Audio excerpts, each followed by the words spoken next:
Welcome to podcast number 18, my conversation with Juggling Sensei Matt Hall. Before we get to that, let's thank our sponsors for today. The first one is the IJA, International Jugglers Association. Information about this great group of jugglers can be found at juggle.org. And of course, all the past episodes of this podcast can be found on the e-juggle section of juggle.org. Also, my personal coaching website, braindrizzles.com.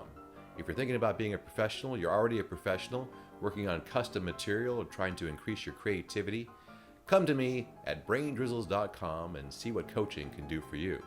Now, enough about the sponsors, a little bit about my engineer, Karen Holzman, because without her, this would not be possible. Sit back and enjoy the wisdom of Mr. Matt Hall, the Juggling Sensei. I'm very fortunate today to have a great guest, a personal friend, and a wonderful juggler. A big hand for Mr. Matt Hall, the Juggling Sensei. How you doing, Matt? Hi, how you doing, Dan? Thank you so much for having me. Of course, of course. You and I go back quite a ways, but let's go back all the way to the beginning. So like a juggling superhero, what is the origin story of Matt Hall, juggler? I would start probably with me watching the Flying Karamazov brothers on, I believe it was their Showtime special, maybe HBO, but I think it was Showtime off Broadway.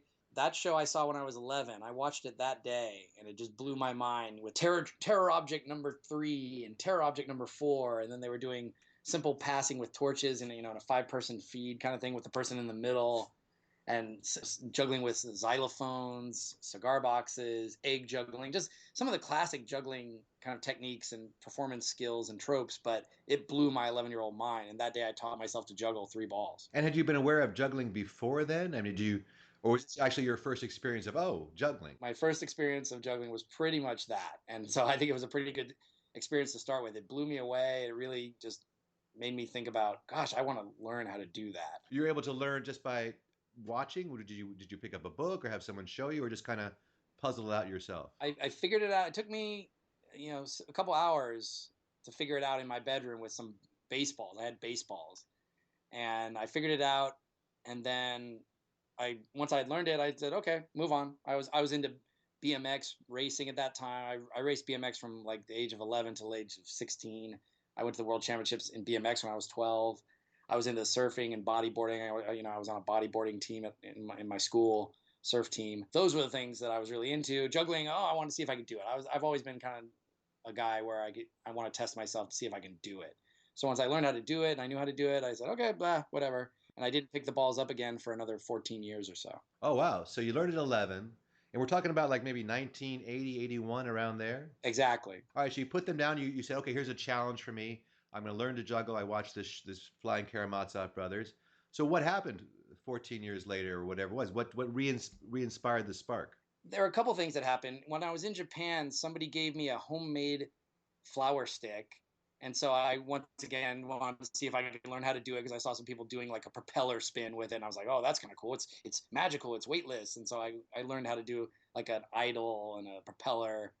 And that was just something I was doing while I was living in Japan, something fun in my spare time. Once again, I was still riding BMX then, flatland BMX, kind of like X Games style, half pipes, that kind of stuff. I was still into bikes. I was always into bikes, but when I did the flower stick, I was like, this is cool. It reminded me of how cool juggling and manipulation arts are. And then later, just before I left Japan in 96, I met a guy named Brian Hersey who showed me Mills Mess and how to do 4 balls at a workshop for teachers in Japan. And just over the course of that weekend, I tried it a little bit. He had some actual bean bags for juggling. I wasn't using baseballs or tennis balls. He actually had juggling bags. I think he had like Fergies, which is awesome. And then I could do 4 balls a little bit, and then I kind of put it away until I got back to the United States in '97. And what brought you to Japan? I know you've had a lifelong love with the Japanese culture and language, and you're a Japanese teacher.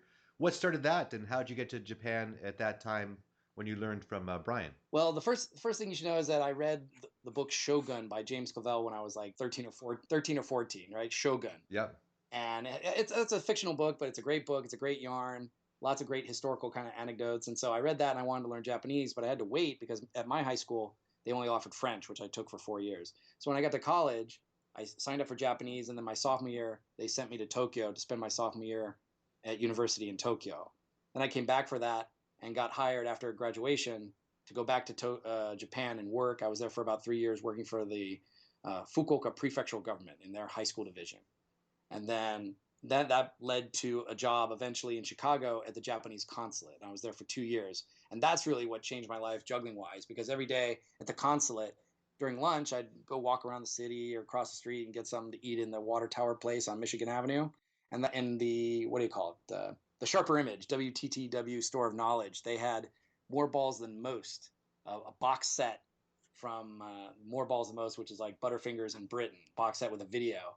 And I bought that plus Charlie Dancy's Encyclopedia of Ball Juggling, and that was it. That's really where everything changed for me. Yeah, that book became very important to you, and you set yourself a goal. Can you tell us what that goal was? My goal, once I started, I knew I could do a couple tricks in it. Obviously, Cascade and maybe a 4-ball fountain for a little bit. I didn't even realize that all the tricks had names, and it goes through them A through Z. So that's what I resolved to do. I said, I'm going to learn every trick in this book.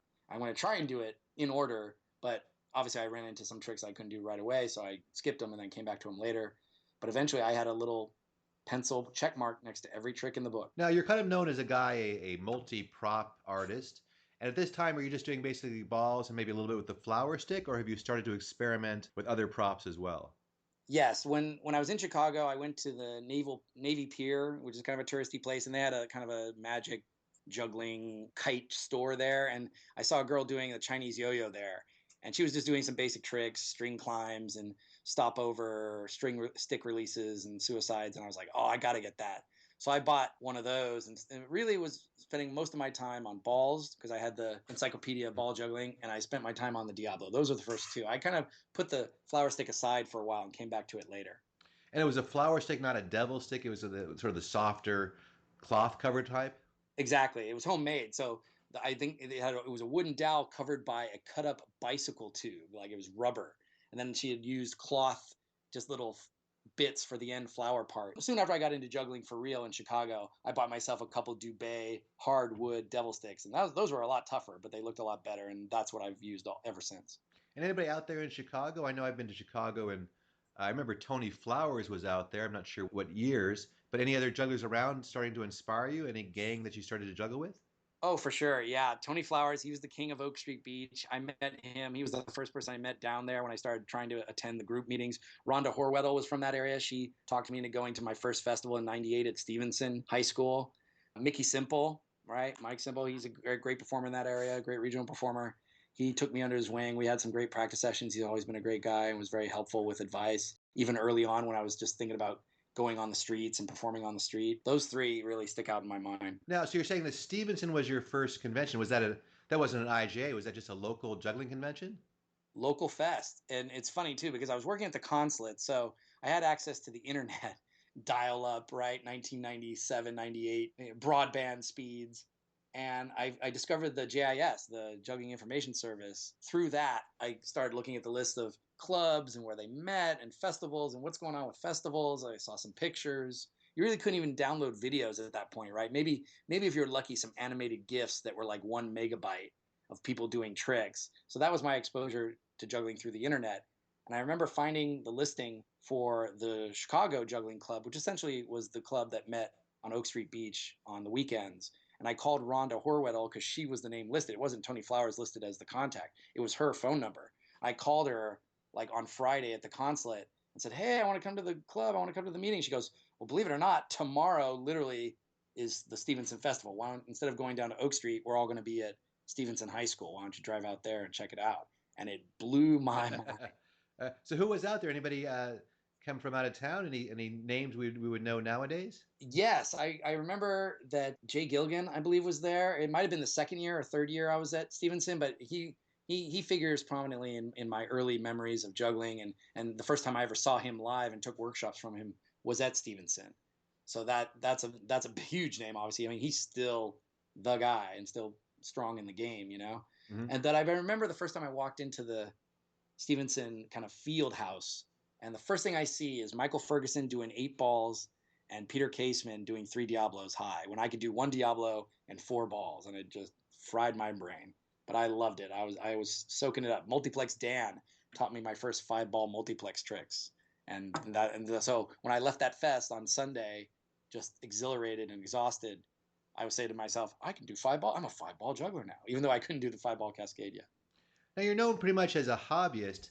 Was there any time during this early experience with juggling that you thought, I'm going to try to make this as a living, or was it always something sort of a sideline to your main teaching career? Exactly. It was always tangential to what I was doing, either working for the consulate or after working at the consulate, I moved back out to Northern California to go to Stanford and get my master's degree and become a teacher. And then I became a teacher. The closest I ever got to professional, I guess you could say, was that summer of 2000 when I had just finished my degree at Stanford and I was working in the Great America, a theme park, amusement park in San Jose, Santa Clara, right off the 101. Mm-hmm. They paid me and a guy named Chris Carson to go and perform in the lines while people were waiting for the rides or warm up the crowd before the actual dance show or the singers went out on stage. $10 an hour, juggling every day, all day. I loved it. It was fantastic. It's funny. That sounds like my first job. I was 17 at Magic Mountain. So I was born in 61, so we're talking 78 or so. $10 an hour, and I entertained the lines, entertained before the shows.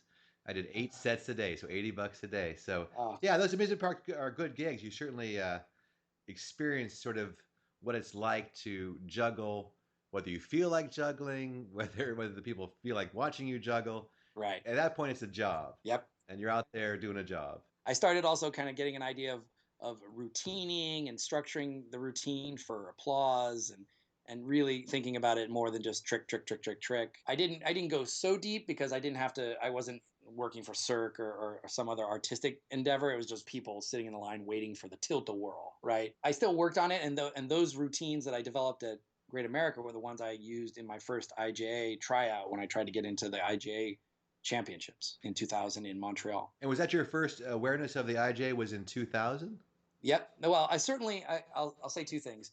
My first awareness came from when I was back in Chicago. Tony Flowers lent me some of his old IJA highlight tapes that the VHS tapes we still have. Plotkin, the classics, right? The 96, 97, 94, 92, 89, 88. I think my earliest one I had was 88. And then I got every copy of every tape up to current now, pretty much, either DVD or VHS. But those early VHS ones I couldn't keep them because they were Tonys, so I was dubbing drastically. I was using the consulate equipment to dub tapes, and they're like, "What are you doing?" I'm like, "Nothing. Don't worry about it." And I was dubbing all these IJA tapes, so I would just watch those religiously over and over and over until I almost wore out the tapes. So I knew a lot about the IJA and about the championships and the competitions and the games and who the names were and who the faces were. I knew you before I met you, and I knew the passing zone, and I knew about the Raspini brothers, and I knew about Jay Gilligan, and I knew about Ben Jennings and all these different people who I'd seen in the highlight reels. But then I first went to the IJA in 2000 in Montreal. My wife and I, Lisa, we went there together. I tried to compete. I performed in Renegade.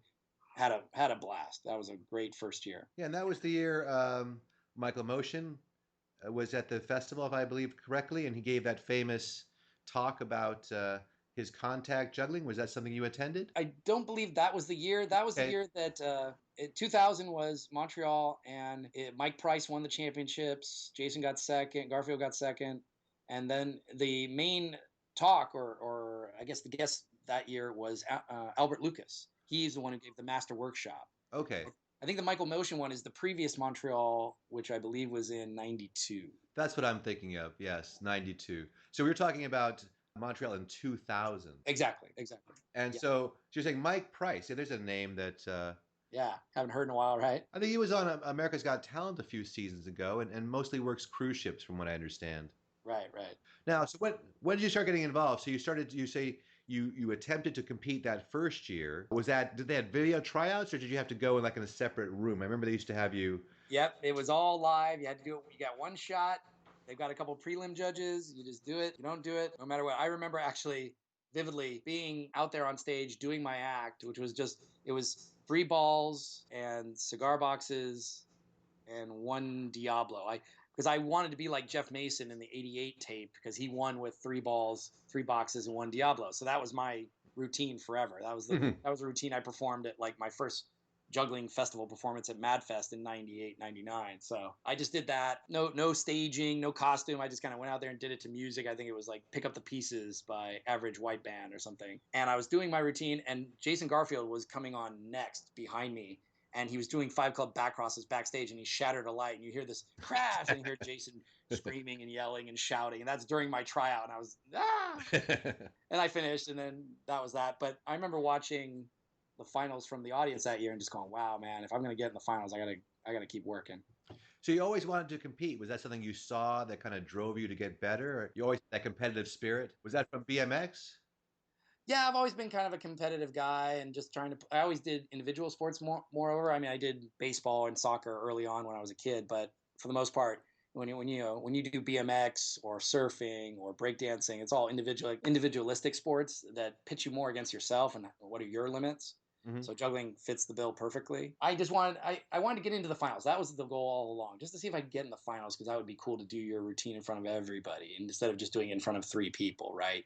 And I remember Bob Nickerson being a good old hand giving me advice. He told me, he's like, "Hey man, you got the juggling skills already. You don't even have to get any better at juggling. Just work on work on your presentation. Do you have a prop stand? Do you have a costume? Do you have an idea? Do you want to tell a story? What are you doing?" And so I went away from 2000 with that advice and came back in 2001 with a much more kind of artistic piece, Crouching Juggler, Hidden Diabloist. And I spoke Japanese and I had a costume and it was Diablo, mainly Diablo and cigar boxes, no toss juggling. And then when I didn't get into the finals that year, they took me aside and said, "You need to work on some more juggling. We need more toss juggling. We need more technical skills." I went, "Okay, I'll try and figure something out." And then did you have a streak where you did a bunch of IGAs in a row? I mean, because I remember you were pretty much a fixture from my memory from when I first saw you to like, okay, you became a real part of the community. So did you go like to a whole bunch in a row? Just about. Yeah, I would say from 2000 until, gee whiz, 2000 to 2007, that was unbroken, I believe. Or I might, no, I apologize. I missed 2002. Like, I always have these one gaps. Like, I missed 2002. That was the debut of Ryo Yabe when he won as a junior. And then I missed 2008. I seem to always miss the even years. I missed 2008. And then 2009, 2010, 2011, 2012, I went strong then. And then I've missed the last three, actually. The one that's coming up in Quebec. It's amazing the sort of the journey we go on through the IGA, how first everything is new and we're unknown and then we become sort of names ourselves. Yeah. But then at a certain point, either you start working or your real life takes over with your job, like with your teaching, Mm-hmm. and you say, well, I'm a juggler now, and it's important for me to go to the conventions, but it's important for me to work and have a real life as well. Now, in these early conventions, now you met some of the key players like Robert Nelson, and I know you certainly soon got involved like in Renegades and things like that, and also the Sure. workshops. Exactly. What did you think about this crazy community, and who are some of the people who really influenced you in your early IGA experiences? Well, you mentioned Robert Nelson. I've gotta go back to him again. In fact, I'm wearing his memorial shirt right now. As we can't see this, we're skyping, but Yeah, those are available at the Buskers Hall of Fame, if I'm not yeah, he's mistaken. the guy. Yeah. He's the guy who convinced me to jettison a routine I had been working on for a long time in 2002 2003 and go back to my roots and be a juggler and be a break dancer and be a b-boy, be who I was, and stop trying to be someone I wasn't. At the time I was working on kind of a club bounce routine, wearing all black. I was even growing out a beard to be darker. I was using the music live, which Jay Gilligan used in his EJC performances. I was basically just trying to copy Jay's Right. that kind of artiste style, where no smiling, no this, and I performed it at the Seattle Festival. At that point, I was getting invited to a couple festivals, and I went to the Seattle Festival with that routine. I'd already been to the Seattle Festival a couple times. The first one being in 2000 with you. We did some tennis ball in Cannes. But then when I went to the 2002 festival, I did that dark routine and just sucked. It was horrible. And I came backstage really disappointed. And Nelson was there, and he took me and Root Berry out for drinks afterwards. And he was like, "Let me just tell you some stories, man." And we just sat there and did shots, and he told us all the stories of his failures and some really funny stories. And then he just looked at me and said, "Why are you doing what you're doing? You got to be you. I got to be me, and you got to be you." So after he gave me that advice, my wife said, "Well, you breakdance. Why don't you try and mix breakdancing and juggling and use the music that you like to listen to when you're juggling?"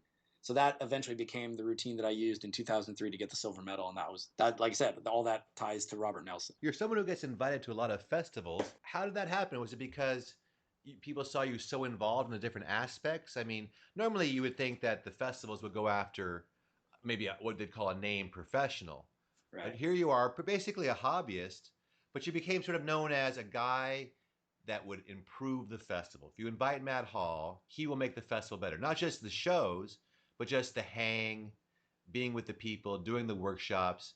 How did you sort of start this journey that took you to so many conventions as a guest? I would say that it started around 99 2000 when I first got invited to Stevenson. Stevenson actually invited me to come back after I'd been in their show once, and then they invited me to come back the next year, and they said, "Well, we'll pay for your gas or something," because I still lived in Chicago at the time. But I was like, "An invitation? That's great!" And hey, if we make some money on the door, we'll give you $50 from the show, kind of thing. I was like, "That's awesome. That's incredible." Right. And then I got invited to the Coeur d'Alene Fest. Remember David Grove? I did that once in Idaho. I did that once as well. A great fest, right? That was a wonderful fest for about 5, 6 years. David Grove Hmm. he was a player in IJ, right? He was running the U Showcase for a long time, and he had his version, not the Jugheads, of course. That's Paul Arnberg and his wife Wendy. David invited me out to Coeur d'Alene, Idaho, to be the main guy at their small festival that was just starting. It was like the first year of the festival, and he asked me to be the headliner, and I just laughed and said, "Sure, whatever you want, man." The Right. answer is always yes, brother. You want me to sweep the gym? I can do that too. It's no big deal. So that's how it started, because I went to that fest, and in Coeur d'Alene, Idaho, it wasn't. I was definitely a larger fish in a smaller pond. So he wanted me to teach workshops, and then he came to me and said, "All right, you're going to close the show." And I went, "Of course, that's what you invited me for." And they said, "Well, also we're going to have Renegade after the next night. Can you MC that maybe?" And I went, "Yeah, sure." So my understanding of what it meant to be a guest at a festival, I think, started there, and then I started kind of using that as the template by which I would either talk to other festival organizers and say, "Hey, if you're interested in getting somebody to come out, I could, I can, this is what I can do. This is what I offer." And I'm not looking to make money. I think that's another thing that helps, certainly. Like you say, I'm the best festival invite in my price range, because I usually don't ask for a lot of money, because I have a career. I have my own money. But I just don't want to lose money, right? Give me a place to crash. Give me some food. For the most part, that works for me. Now, you're known as a very good workshop leader. Can you give us a couple tips, like what makes a good workshop, and if someone's doing a workshop in the future, some things they might want to do to make it better? Certainly. And it all ties to the training I received at Stanford as being a teacher, things about differentiating your instructions so that different skill sets, right? Heterogeneous skill grouping, as they call it. If somebody's in your workshop that came there that's just a beginner, if I'm teaching a Diablo workshop, usually it's going to be a more advanced level. But if I can come up with an easy version of the trick I'm teaching and maybe a little slightly harder version, and then the actual version of the trick that I want to teach, and scaffold people to success with each one of those tricks, then everybody walks away with something. So you want it to be hands-on, you want it to be differentiated, you want it to be kind of organized and focused on the student, not just about you. That's something I definitely changed over time in my workshop mentality and philosophy, because when I was early on in trying to teach workshops, I was also trying to prove what a stud juggler I was, that I was the guy that earned the right to teach the workshop, and that I'm teaching the workshop because I'm such a great juggler. That changed more and more to making sure that everybody walked away with being the best juggler they could be. That ultimately, that's what people loved about the workshops. And so I did that. And to that end, I also started creating these handouts and worksheets that whenever I go into a workshop now, people are going to walk away with something tangible in their hand, a piece of paper or a download that they can use to review the workshop material, because not everybody can remember everything. Not everybody takes notes the same way, but I'm going to have the entire itinerary of our journey, our entire lesson plan laid out, and just give it to you at the beginning, and then people can follow along at their own pace.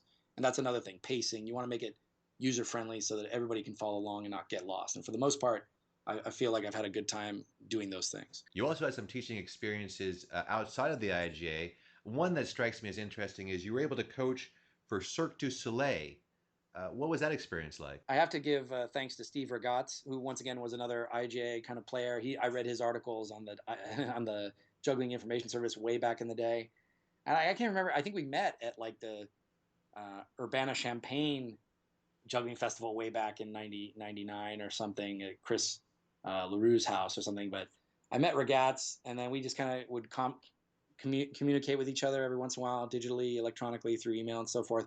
I mean, there's a guy who knows the game. He was with Kidam, and then he asked me in 2006 to go to LA where he was. I was up in Northern California. He said, "Come on down to LA. We'll fly you and Lisa down, and I want you to kind of school these Chinese girls who are from the Beijing circus in the new style of Diablo." Because at that point, 2003 to 2006, that's when the Mad French Posse and everybody else and some Japanese players really revolutionized Diablo, where it changed irrevocably, with everybody starting to do 3 Diablos low and start doing Vertax or Excalibur, the horizontal style play. None of these girls knew any of that. And I was in there kind of at the ground floor with Mad French Posse because I had been with them at the 2003 EJC in Svendborg, Denmark. So I was there with them and kind of keeping pace with them for a while. They soon left me in their dust, of course. But, I knew the stuff. I knew the methodology. I had the new hotness. Yeah. So Steve brought me down to teach the girls in Kidam. We came down for a weekend. They let us hang out backstage. We trained them on the off days for just a day or two, and then that was it. But then in 2011, he was still back with the tour, and he said, I want you to come out again to Sacramento. I want you to drive out to Sacramento, meet us during that. I'm going to teach. Now we have a new show with a new Diablo act. It's still Chinese girls, but now it's not 12-year-olds and 13-year-olds. It's 18 to 23-year-olds. We've kind of changed the music. We've changed the costumes. We've changed some of the tricks. We've added Vertax and Excalibur and all this different stuff. I want you to come out and look at it, give us some more feedback, and maybe show us some new flavor, just like you did in 2006, because that helped us change the show in the 5 years since then. So I did that, and it went so well. They said, "Dude, you just need to come out, meet us on tour, and hang with us for a week or two in Providence, Rhode Island." And then you also coached, I'm not sure exactly what the story is, but with the passing zone, were you their cigar box coach for their cigar box routine? Exactly. That was in 2006 as well. Like 2006 was a great year, right? I get the passing zone gig, I get the Cirque gig. The way that worked out is that John and Owen were working on, they wanted to do a cigar box routine in their corporate show. And they asked Jeffrey Damon and I to come and meet with them. And first it started off with Jeff Damon and I seeing what was possible between partners with cigar boxes, because it hadn't been tested too much. Like Double Trouble had done a lot of stuff, I think, prior to that. But that was back in 80s, I think, 87, 88, 89, 90, I think, if I remember the IJ video. Damon and I, at that time in 2006, 2005, we had our great cigar box battle at Davenport IJA, and he was still one of the masters, one of the godfathers of the whole prop. So he and I really pushed the limits to see what we could do. And then John and Owen looked at all that and said, all right, throw 90% of that away because we're not going to be able to pull that off. But we also discovered a lot of fun little tricks and quirky things that worked for John and Owen. So then I came back down a couple times after we had given them kind of the basic structure, and I worked with each of them on their personal technique. Then we worked on the routine together, and eventually it became what they currently use now in their shows. Yeah, it's a very, very good routine. And of course, it also shows you the professionalism and the work ethic of the passing zone to actually bring in coaches to help them develop a routine. Exactly. Yeah. Everybody, if you look at any sport or kind of high skill level endeavor, you've got people coaching other people, players in that sport, music, art, whatever, chess, I mean, everything. And these guys are no different. They put Lisa and I up, and we stayed with John one time. When I came down, I stayed with them again. They paid me some money, but they also were kind enough. They said, you might be a juggler if, this funny little bit they did. Yeah. 2007 IGA, right? When they were hosting. Yes. They said, part of your payment, Matt, you can use that anytime we know you're getting into the MC game. Use that with our blessings, and that's been great because I've used that a lot. Like when as you walk in, the first thing you do is you look how high the ceiling is, or yeah, exactly. You might be a juggler if you've had more than one ping pong ball in your mouth, and then there's stuff like that. Do you know the whole thing? Can you give us at least 3 or 4 that maybe? Oh yeah, without question, I've pretty much got it memorized. Like if you walk into the Sistine Chapel and you look up at the ceiling, that beautiful painting, and say, I bet I could throw a Diablo really high in here. Right. Or if your ceiling is more scuffed than your floor. Yeah, if you've ever purchased more than one chainsaw at a time. You might be a juggler. I got you. Yeah. If you've ever paid for a car with $1 bills, So you became an MC, and you did a lot of MCing at these different conventions.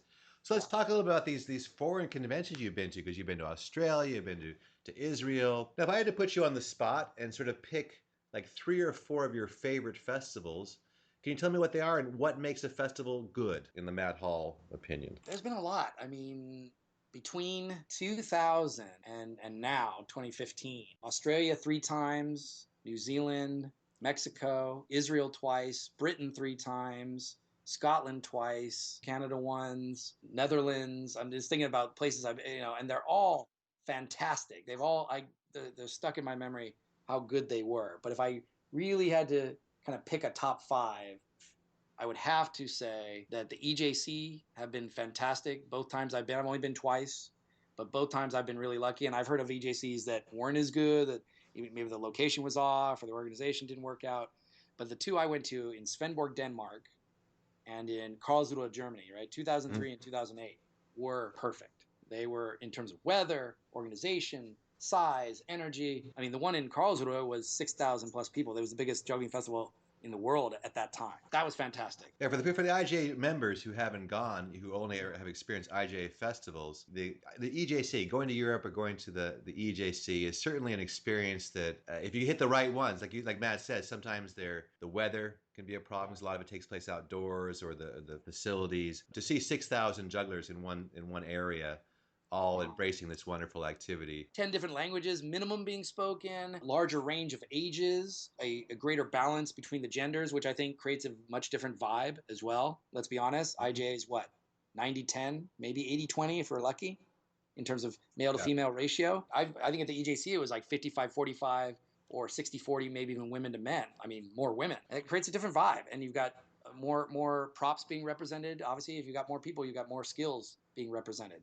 So that's like going to Mecca. One of these times in your life, in your juggling life, if you call yourself a juggler, you got to go to an EJC. That's top.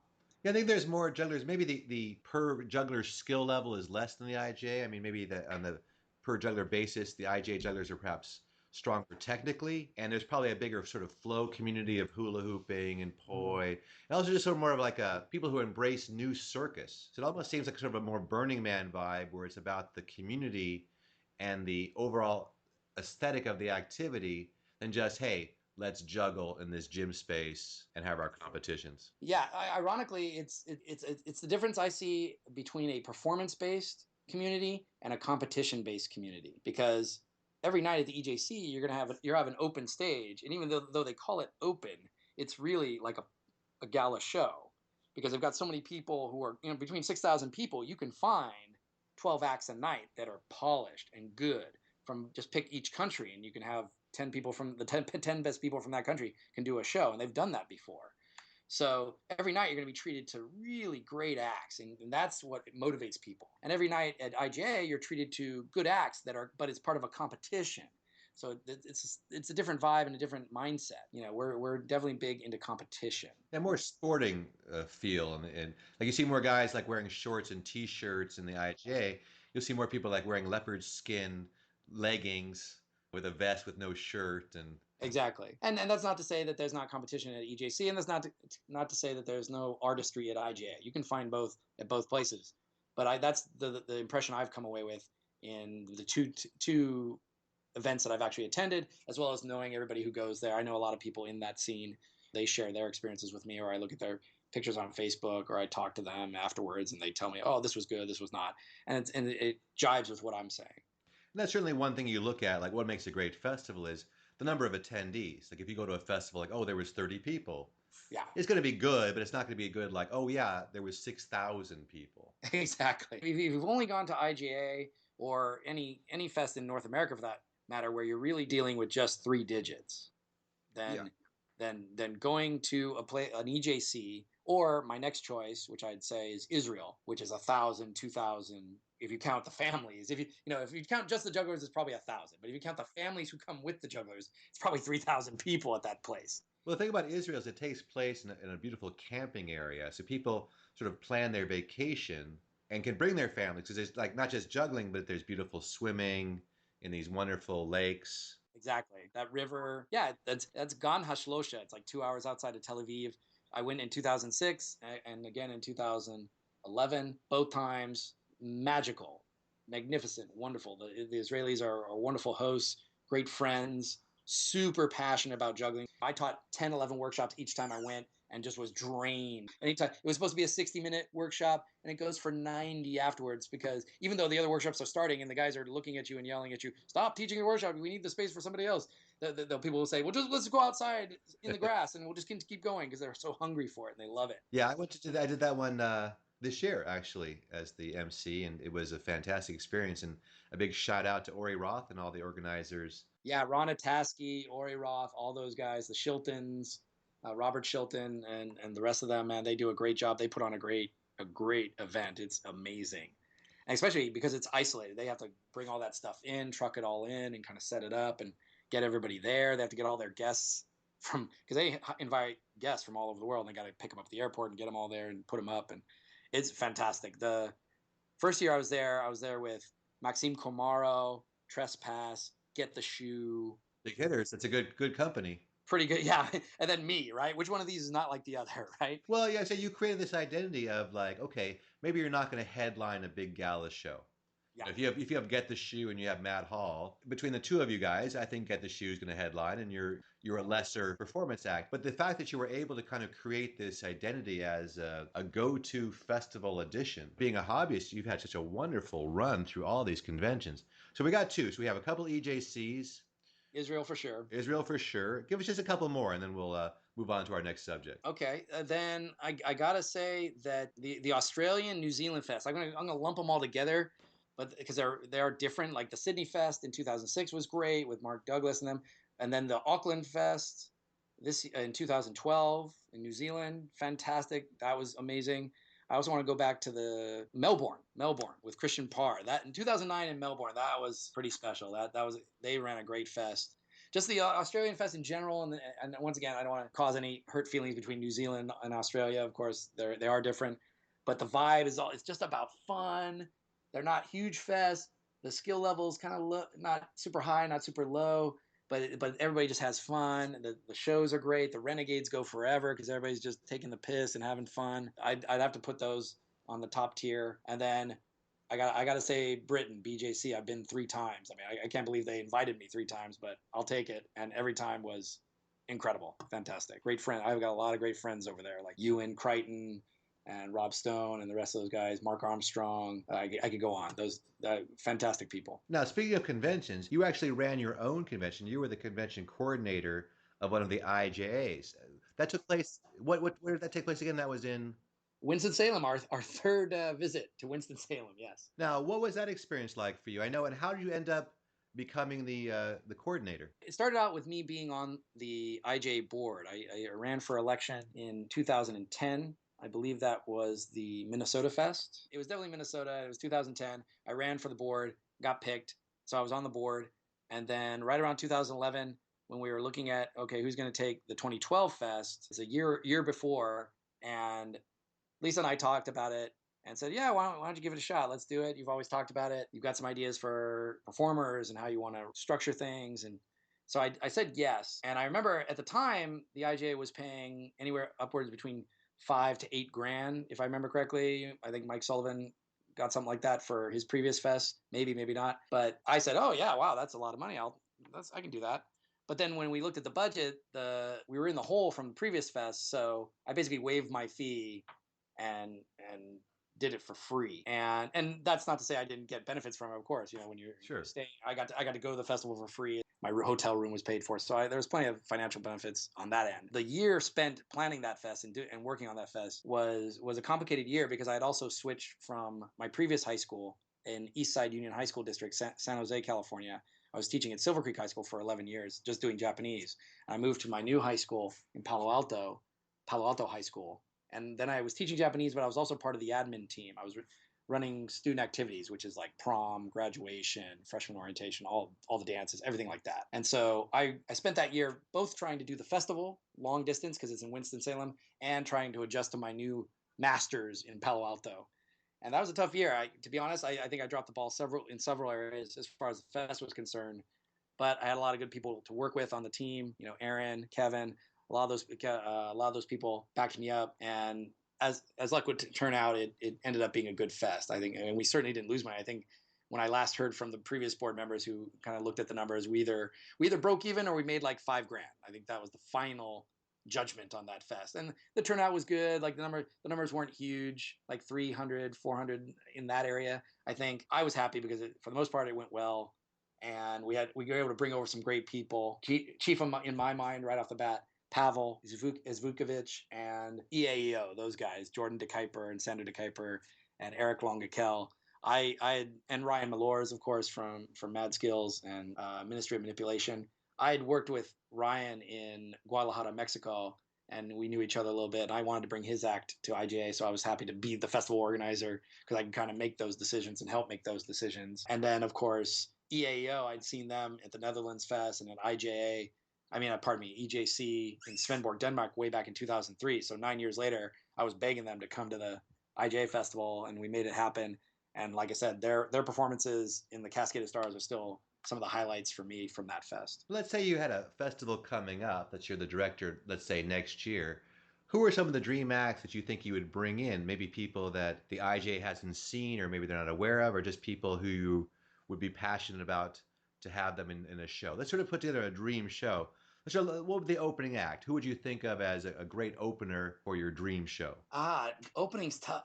Opening's a tough one. It's a tough one. It's a tough one. I would almost go so far as to put, like, I had, and I'm biased, of course, because I had him in the Cascade of Stars in 2012 at my festival. But Doug Sayers, man, I'm always gonna, that act of his and his energy and what he brings to the table, both at the fest and on the stage. I mean, that's a great opening act. And it's going to pump people up with some really red meat juggling, the balls, the club, the leap from box to box. I mean, that's a great, that might almost be too high an opener. But if we're doing Dream Team, then I can pick anybody I want. Of course, of course. If I could pick some other people, I think definitely Francois Rocher. I still love her artistry. Once again, I'm kind of old school. Sure.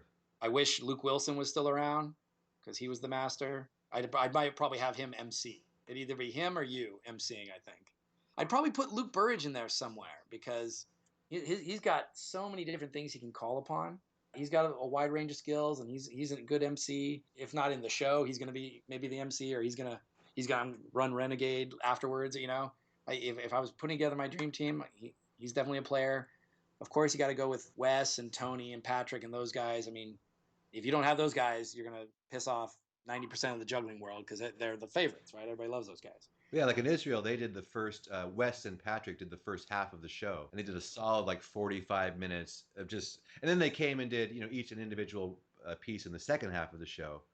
I mean, those guys they are the future of juggling. And I was very impressed by their performances and their overall character as people as well. They really are carrying juggling into the future very well. Any show I have in the future, I'd, of course, love to have any of those guys. You got to have them. And then I bounce around all over the place, right? Like Marcus Footner is great with devil sticks. If I'm going to pick props and everything, I like Tony Freeborg, with Diablo. With Diablo, he's great. But I just saw another video recently of William Wei Liang. Remember him from WJF and IJA. His stuff now, he's been with Cirque for a while, and it's even better. Like, he, in my opinion, has got the cleanest solo Diablo act on the planet. But I'm biased once again. Trespass, that duet, that's the only Diablo act I've ever seen that made me feel. You know what I mean? That almost brought a tear to my eye. Gandini's. Like if it's my show and I got unlimited funds, I'm gonna bring the entire Gandini crew and have them do multiple acts. I'm gonna have Sean and Katya do their Senza Fina act. That act drives me insane. I love it. And then, but I've also got, Stefan Singh and Christiana, which we had before as well. Have you ever had Eric Bates at an IJ? Has Eric Bates ever been to an IJ? I don't think he has. That boggles my mind. He's the best cigar boxer on the planet right now. It's not even close. There's some Japanese guys who are very impressive, but when I saw his show performance, his act, no denying the and plus with the training and the presence he has, wow. Eric Bates, we'll put a picture and a link to him because we both love cigar boxes and he's the man. Everybody took it their own way, right? Like I think Jeffrey Damont took it for a while and really pushed it and ran with it, and Sean McKinney added his own flavor, that West Coast style that you and me and Tim Kelly kind of picked up on. We added our pieces. The Japanese, of course, then took it, like Daisuke Hagiwara-san, those guys with Ohako, the video way back when, they added it. And now the Japanese, I think, are moving it even further. There's more. If you go to a Japanese juggling festival, and I haven't been to one yet, but I've seen enough video and I've talked to enough people, that it's not like there's just 3 or 4 or 5 people at the cigar box workshop or like 6 people jamming in the gym. It's like 30 people, 40 people all just jamming, and they're all good. And they're all pushing each other. I've seen some wonderful Japanese jugglers. The creativity, the experimental nature of what they do. with whether it's shaker cups or cigar boxes or it's crazy. Watch the ball videos on Instagram these days coming out of some of those guys. Kota Ohashi, I think it is. And yeah, it's next level stuff. It's really next. It's then they're combining the best of new and old school site swap with manipulation, with freezes, all kinds of crazy stuff. Let's switch to the end now. Who is your closing act? Who is your headliner? Who are you bringing in to be the big gun at the end? Well, once again, if it's a dream team, Yeah. I'm gonna pull Anthony Gatto out of retirement and make him do his Monte Carlo act or something, right? The one that That's a good choice. that's one for sure. Or when I think of Get the Shoe or EAO, those guys, and when you're talking the best of the European style that isn't too esoteric, that nobody gets anything out of it, but isn't too just macho and postury, just entertaining, just fun and entertaining. Those two acts, man. Get the Shoe and Johan and Florian, and then of course the whole crew from EAO. I can't praise them enough, man. Well, I think it's that combination that we both like. There's this idea of the sort of Albert Lucas, Dick Franco, straightforward style. But then for a while there, you had like when the Peapots came to the IJ or some of Team RDL, where it didn't seem as accessible or entertainment based. Then you have an act like Get the Shoe, who pretty much works a lot of the German variety shows. And it's basically a show-based routine with the music and the sound effects. And when you combine great juggling with this idea of how do we make this as entertaining as possible, given that it's juggling and the parameters of the tricks we're doing, you can come up with some pretty impressive. Like I like Paul Ponce, I think is another example of great skill, great movement, and is just a dynamic, great headliner type act. Exactly. I like Tuan Lee is another one of my favorites with the hats. Yeah, Tai Tojo. I'm looking at his stuff now. He's pushing it. Yeah, like if you can't get Anthony, Ty's starting to kind of fill that void where he's really pushing the numbers and doing some crazy stuff live, consistently, cleanly. You know what I mean? That really crisp delivery that he has. And then what and we could have another show that was just all comedy. I'm gonna put Ivan there. I'm sorry, I'm gonna put Ivan there. He's one of the biggest players right now solo. Well, I always thought they should have kind of like a comedy club night and sort of have like, hey, here's Danger Committee and yeah, just have a fun night of comedy. And of course, you're a big fan of Team Rootberry because those guys, you came up with those guys as well. 2003, man, I'll never forget. Reno it was magical. Yeah, that was the year you came in what, second or third? I came in second. Bill won it, and then they won teams. Yeah. You guys were all hanging out together and it was a nice. Yeah, we trained together, and they also got the People's Choice that year. And speaking of training, let's get to some tips about practicing. Like what sort of a Matt Hall practice regime and what have you found out about practicing that you can kind of turn around and tell other people that might be effective to make their practicing more efficient? In my experience, given that I kind of tried to devote myself to several props, master of several, familiar with several, master of none, my issue was always finding enough time to devote to each and every prop. And that was good in the sense that if one got boring, I pick up the other one and really push it hard and play with it. So variety, it definitely adds spice, so you don't get burned out as quickly. I think you don't get bored, but it does prohibit you from progressing. If you just want, you're gonna have to make a choice time wise. If you really want to focus on one routine or one act or one prop, then maybe you have to neglect some other props. So that's a choice you have to make. But as far as having multiple props to choose from when you want to practice, that's always good. I think variety and newness keeps us happy and keeps us excited about learning. Even to people who are dedicated to just maybe balls or clubs, why not pick up rings? Why not pick up Diablo? Things like that. You'll have a good time, and it'll kind of cleanse the palate, and then you can go back to your actual practice. That's one way to look at it. Two, I had to truncate everything because once again, I'm teaching 12 to 14 hours a day, 10 months a year. I got a wife, I got 3 cats. I gotta find time. So what I did was modify things from other coaches that I knew to work. For example, the pyramid style practice where you're usually doing 25 repetitions or 20 repetitions and 10 repetitions and 5 repetitions and 1 repetition of the various number of balls or clubs or what have you. I made a mini pyramid that Phil gave me some good practice and a structure, but didn't take as long. It just literally didn't take as long because it wasn't as many throws. Instead of doing 20, 10, 5, 1, I would do something like 10, 5, 3, 1. That chops it down a little bit. That when you're trying to practice a pyramid with several different tricks, with several different props, cutting down, just paring off the fat helps a little bit. So for me, that's a time saver, but it still makes my practice.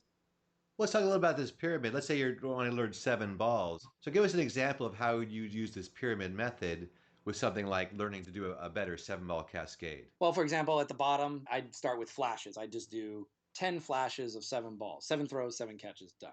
Hmm. And then I'd maybe bump it up, maybe 2 or 4 throws, depending. If I was just really beginning, then I'd just bump it up 2. So instead of 10 attempts of 7 throws, then 5 attempts of 9 throws, just 2 more throws. And then I'd go to 3 attempts of maybe 11 throws. And then I'd go to 1 attempt of 13 throws. And I just keep working on that. And that's going to save me some time because I'm not doing as many repetitions. I'm not just running to failure every time and blasting and having collisions and picking up all these balls. I'm just going to do it nice and short and sweet. And then when I get to that 1 attempt, whether I make it or not, I move on to another pyramid or a different prop and start practicing other things that need time and attention. And as a juggler who uses a lot of props, what props do you use? And maybe give us a recommendation. This is a personal recommendation, obviously, but what kind of props does Matt Hall go for? Let's say with cigar boxes or devil stick. What's your go-to company that you would suggest for people to try these different props? I've used throughout my 15, 17, 18 years of juggling almost exclusively Dubé and Henry's for the most part. Certainly Henry's Diablos I've always used, and I've been sponsored by Air Traffic in Minnesota, and they're a distributor, an official distributor of Henry's equipment. So when I made the deal to work with Air Traffic, basically the agreement was we're going to use Henry's equipment. So I switched from Dubé boxes, which are fantastic, to Henry's boxes, which are a little bit more sturdier. They're also a little heavier, so you got to think about that. But I was using all Henry's equipment as for Diablo, and Henry's clubs, of course, fantastic. I'd used Renegade clubs for a long time, and they're good too. They're really sturdy. They make a great club. But I switched to Henry's, and I really like the pirouettes and the Delphins. The Delphins especially are fantastic. The balls I've always stayed with. Even when I was negotiating kind of what equipment I would use for Henry's, I said I didn't want to use Henry's balls. I'm going to stick with Nord's. John Nord out of Texas makes those homemade balls that are fantastic. And I've used those. I've used G balls. I started out with Fergie's way back in the day in Chicago. I'd call up Fergie and beg him quietly and gently, but you can't beg too much, otherwise he shows no mercy, right? So, like I said, I started out using Henry's, and I'd call him up and ask him nicely, calmly, may I please have some balls? And he would usually come through, no problem. And then I switched to G balls for a little bit, and I went to Nord's. Eventually, John Nord makes a great bag. His website is jugglingthingies.com, I think. You can look it up, and I've used those for at least 10, 12 years. They're really durable, really fun. I've always used those. I'm going to continue to use those. And then other props, devil stick, I've always used Dubé devil sticks. Like I said, cigar boxes, Dubé cigar boxes, or Henry's for the most part. I know there's some Japanese brands that are actually pretty good. They're a little smaller, and they look really good. Tennis ball and can, Dunlop 4 Championship, filled with water. Love those. I got a 4-ball and a can now. So in my act now with my tennis ball, I finish with 5-object cascade. That's something new, which for me is rare because I've been neglecting the practice and juggling in the last couple years. So learning to do 5 objects with the can and playing with that has been really fun the last year or so. And then last but not least, kendama, shin fuji, or a mugen. Matt Sweets Jorgensen would know what I'm talking about. That's something worth commenting on, is that kendama has blown up. Sometimes you're like somewhere and you see a kid, you're like, oh, he's got a kendama. He's actually walking around with a kendama.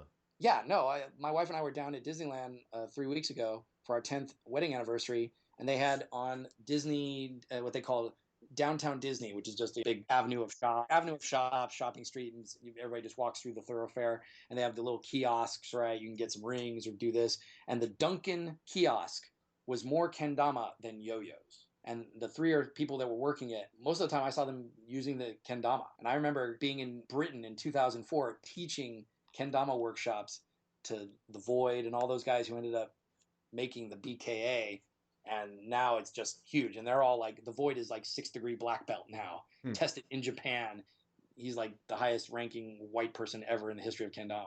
And that's fun too. There's very few props that have sort of a ranking system and learn this series of tricks. And it has sort of a whole methodology that most juggling doesn't have. Right. No, it's one of the tougher props I've ever used. And that's saying a lot given all the juggling I've done with balls, clubs, rings, Diablo, cigar boxes. The kendama it's tough to perform, it's tough to entertain with it, and it's just tough to execute.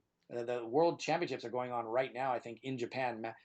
Sweets from Sweets Kendama, Matt Jorgensen, took like a group of 10 guys over there, and they're there right now just going crazy. All right, so we're getting towards the end. I'm going to give you some rapid fire questions. We'll wrap it up in a couple of minutes. I'm ready. Okay, so Matt Hall, he's on a ship. The ship is sinking. He can grab one prop. Out of all the props you do, what does Matt Hall grab? I grab the juggling balls for sure. I'm just gonna go on that desert island and play with site swaps for the rest of my life. How many you need? You need 9 of them? 7 of them? I'd probably grab 9 just in case I broke 1 or 2.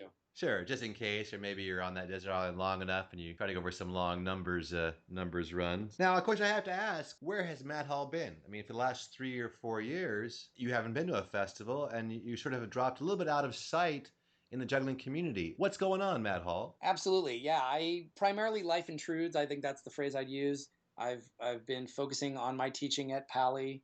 I moved to Pali partially because I wanted to kind of work on my teaching.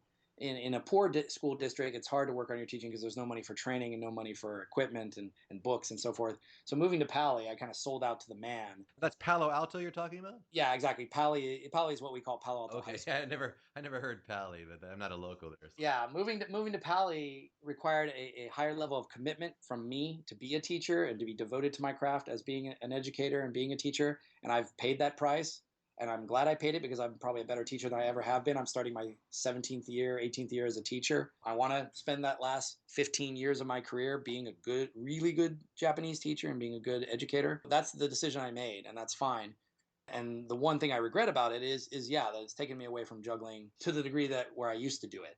But at the same time, I still got to go to the Poconos Fest that Kim Laird put together. That was a great local fest last year. I got invited to the Mad Skills Fest in Vancouver. This summer I didn't get a chance to go. We didn't make it happen, but maybe next year I'll do that. I got a nibble from Dubai to go perform in Dubai, so that might happen. And then I'm going to the Kansas City Juggling Festival on October 2nd. So I'm still making moves, just a little bit quieter, I'm not actively pursuing or writing festivals like I used to. And that was something that I didn't mention before, but I didn't just wait and sit back and wait for invitations to roll in either from international or local festivals. I would often call them, write them, email them, and just say, hey, I don't want to be presumptuous, but if you got the money and this is what I offer, if you're interested, let's make it happen. It'll be as long as it's win-win for both. I'm still out there kind of looking at those things. I would love. I'm going to put in a shameless plug right now. Brianza, Italy. If you're out there and you're listening to this, I would love to come to your festival, and I will make it worth your while, brother. Well, that's great, and it's so refreshing to hear that you still have passion for it. Like you say, your real life has intruded. You have to sort of prioritize, but I could still hear that. I can still hear the love of juggling in your heart, and that gives me encouragement for the future of all the people who can experience the teaching and wisdom of Matt Hall. And speaking of wisdom, thank you. Let's sum it up with one last word of wisdom from Matt Hall. Do you have kind of a credo that you live by? Anything that you can impart to help up-and-coming jugglers? Certainly. The first thing I would probably say is don't be afraid to ask questions of your betters, of your quote-unquote superiors, because I feel kind of like I've been very fortunate to have friends, mentors, and teachers, inadvertently or deliberately.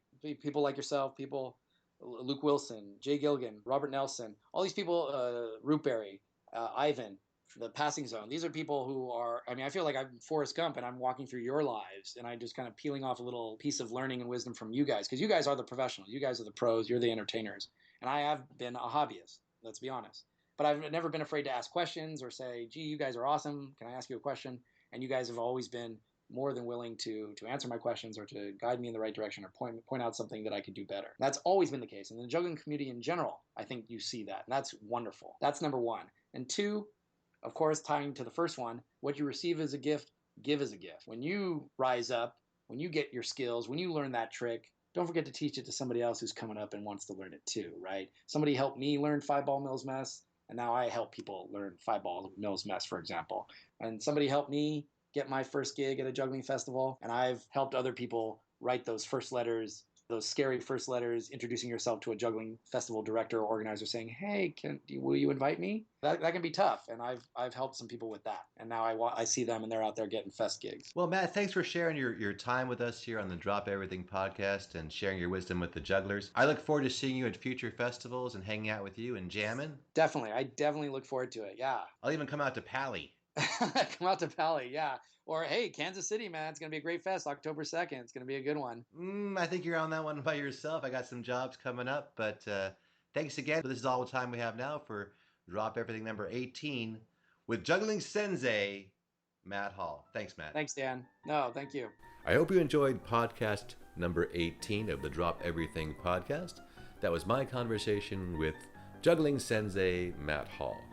I love to talk to people who are passionate about juggling, and no one has a greater passion for juggling than Matt Hall. So thanks, Matt, for being part of the Drop Everything podcast.